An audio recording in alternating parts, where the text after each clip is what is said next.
I did a 30-kilometer madness walk this morning from the University of Ghana to Obosomase with the Chinku Hiking Club. The full distance for the madness walk was 52 kilometers from Dansoman, from 9 p.m. to Obosomase.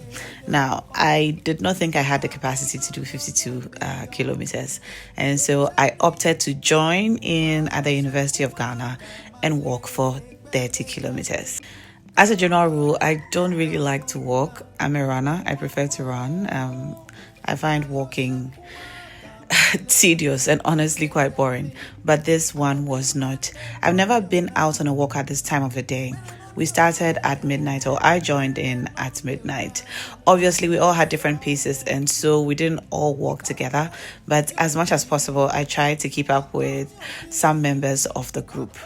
If you ask me if I'll go walking again at this time of the night, I'd say 100% yes. The streets are so quiet. The air is so fresh.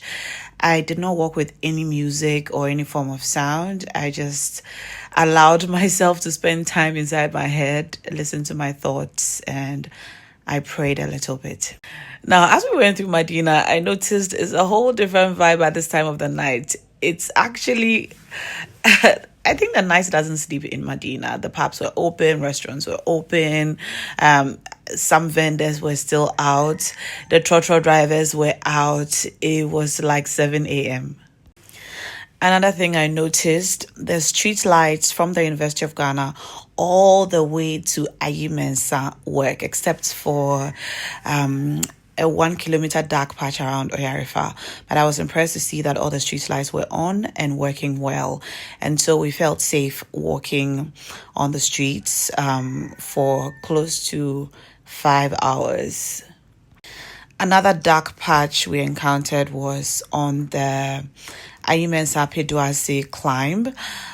That was a little scary because, that climb is scary even with lights. After 17 kilometers, my feet started hurting. I decided to turn around and go back to campus. But something inside so strong said, hey, why don't you just go a little further? How about 1 more kilometer? Okay, just wrap it up at 20 kilometers. And when I got to 20, I thought, maybe I could do 25. And when I got to 25, there was no way I could turn around by myself because we had gone up the hill at this point. It was so dark and we were the only people out. And so I decided to shut it and endure. I got so excited every time I ran into some of our group members.